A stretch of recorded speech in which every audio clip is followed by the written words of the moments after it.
Revivers and Thrivers. Welcome back to the Revive Then Thrive podcast, your safe haven for relational and emotional wellness and intergenerational healing.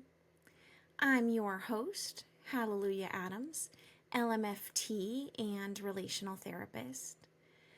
Today we continue our series, Same Love, Different Bonds, understanding relational roles across generations and partnerships, with episode 27, Boundaries, Expectations, and Emotional Labor.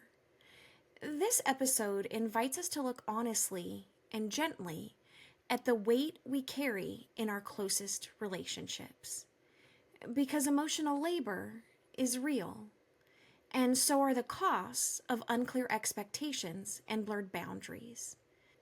From an EFT, trauma-informed, and somatic lens, we'll explore how emotional responsibility is shaped by attachment histories, by roles we didn't choose, and by the long echoes of unmet need.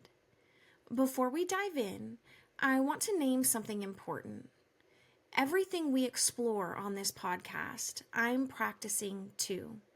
As a mom, a wife, and a daughter, I'm in the thick of it just like many of you. These concepts aren't just clinical, they're personal. They come alive in the everyday moments where I miss the mark, come back, and try again. So if you're listening while holding a tender story or wondering if you're doing it right, please know you're not alone. I'm walking this path with you. All right, let's begin.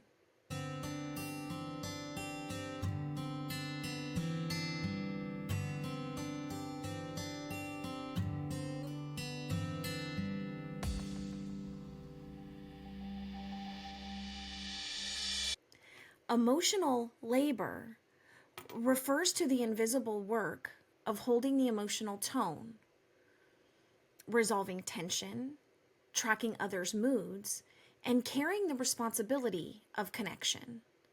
In many romantic relationships, and for many couples, this labor falls disproportionately on one partner.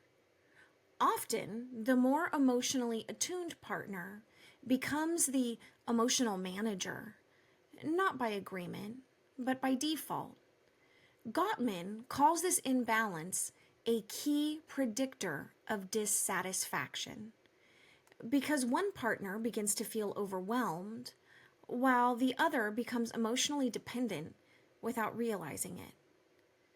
Relational Thriving's 1. Name the emotional labor. Ask yourself, do we both feel responsible for the emotional tone of our relationship? If not, what keeps one of us from showing up fully? Now, let's look at this in parent-child dynamics. In trauma systems, we often see boundary ruptures. Parents who are under-resourced emotionally may unconsciously lean on their child for co-regulation. That child, in turn, learns to suppress their own needs in order to manage the parent's emotions. It's not a conscious choice, it's adaptation. But it has lasting effects. As Gabor Mate says, children will choose attachment over authenticity every time because it ensures survival. Relational Thriving's 2. Explore co-regulation expectations for your children. Ask and reflect on, am I asking my child to give me something I haven't yet learned to give myself? Boundaries protect connection when they're clear. Without them, love becomes confused with responsibility, control, or guilt. Many of us bring unfinished emotional business into our adult partnerships or parenting roles. If you didn't receive co-regulation, you may now overfunction for others, hoping to earn love. If you were emotionally neglected, you might expect your partner to soothe wounds that formed long before they met you. Relational Thriving's 3. Get curious about unmet needs. Am I relating from my current self or from a younger, unseen part of me? This is where Brene Brown's work on vulnerability and shame is so vital. We can't heal these legacies with silence or stoicism or critical demands. We heal them with brave and vulnerable conversations, with boundaries that say, I matter, and so do you. True relational health embraces interdependence or healthy dependence, not isolation. In EFT and from an attachment perspective, we say we are wired for connection. Healthy dependence means asking for comfort without demanding rescue, offering presence without losing self, co-regulating with awareness and consent. This is not weakness. It's what Sue Johnson calls emotional responsiveness. Relational Thriving's 4. Reframe your view of dependence. Healthy love doesn't mean doing it alone. It means learning when and how to lean and when to hold. Unmet expectations and emotional overload don't mean we're failing. They mean it's time to pause, reflect, and reattune. Whether you're a parent, a partner, or both, you are allowed to have needs, and you are allowed to protect your energy.